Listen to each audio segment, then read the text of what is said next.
প্রিয় নেতা ভারপ্রাপ্ত হচ্ছে যে 31 দফা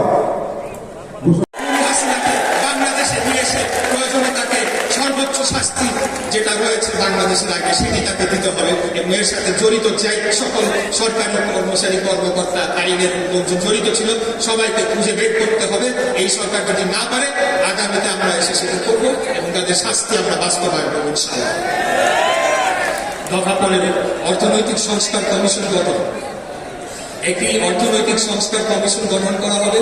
এর মূল উদ্দেশ্য হচ্ছে ধনী এবং গরিবের মাঝে যে ব্যাপক একটা পার্থক্য রয়েছে, বাংলাদেশের 2% নাগরিকের হাতে 98% সম্পদ চলে গিয়েছে, আর 98% নাগরিকের কাছে 2% সম্পদ রয়েছে। এটি সুষম বন্টন হচ্ছে না।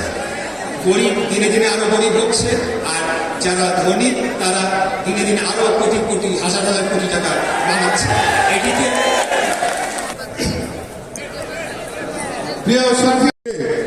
অন্যদেরকে শিখাতে পারেন, ঘরে আপনাদের যে পরিবার পরিজন তাদের মাঝে যে 31 দফার আলো আপনারা ছড়িয়ে দিতে পারেন, তাহলেই আজকে এই কষ্ট করে যে কর্মশালার আয়োজন করা হয়েছে সেটা সার্থক হবে।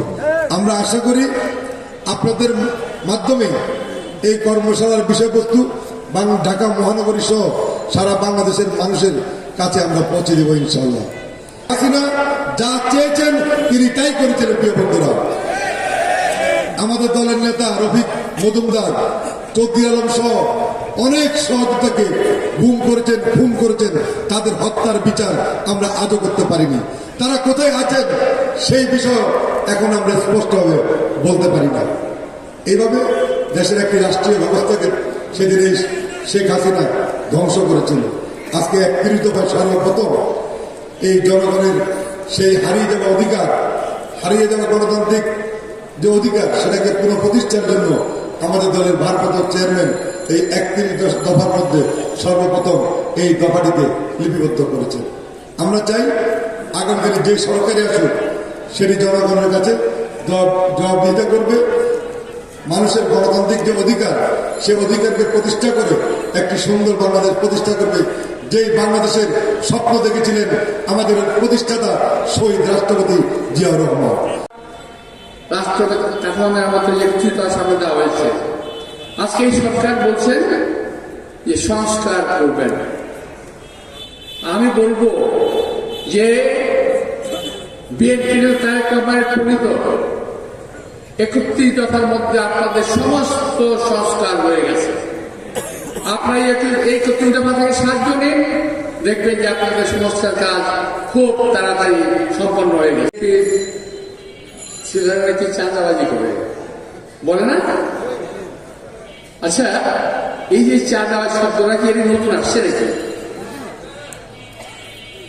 বহু পুরনোকালের আদি শব্দ এখন বিএনপির উপরে চালান করার চেষ্টা করা হচ্ছে। কারণ বিএনপি ক্ষমতায় যাবে নদীর পরে, দুর্বল করার কোন জায়গা নাই।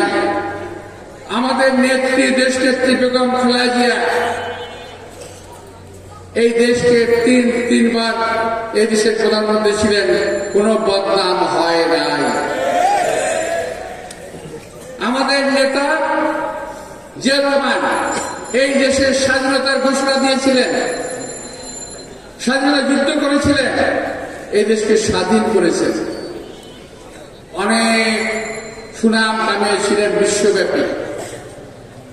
আজকে আমাদের নেতা তারেক রহমান বিশ্বব্যাপী তার নেতৃত্বের প্রজ্ঞা আজকে প্রমাণ করেছেন যে তিনি যথাযথ নেতৃত্ব দিতে জানেন। এইটা আজকে বিভিন্ন রাজনৈতিক দলের ঈর্ষার কারণ হয়ে গেছে। প্রিয় ভাইয়েরা, এই কারণে বিএনপিকে তারা বিভিন্নভাবে তালিবানিযুক্ত দোষারোপ করার চেষ্টা করছে। আর আমরা একটা কথা বলতে চাই, এই সমস্ত কথাবার্তা বলে বিএনপির নামে চাঁদা আর আপনার নিলে হাদিয়া, এমন কথাবার্তা বলা তো ঠিক না। আমার কিছু ছোট ভাই আছেন যারা ছোট ভাই হলেও তারা এখন বড় নেতা, মাঝে মাঝে দু একটা কথা বলে দিয়েছেন, বলেন সাতক্ষীরা মুসলমান যারা বিএনপি দ্বারা করে, অনেকে করে, আবার অনেকে আছে যারা বিএনপি করেন কিন্তু মুসলমান নন,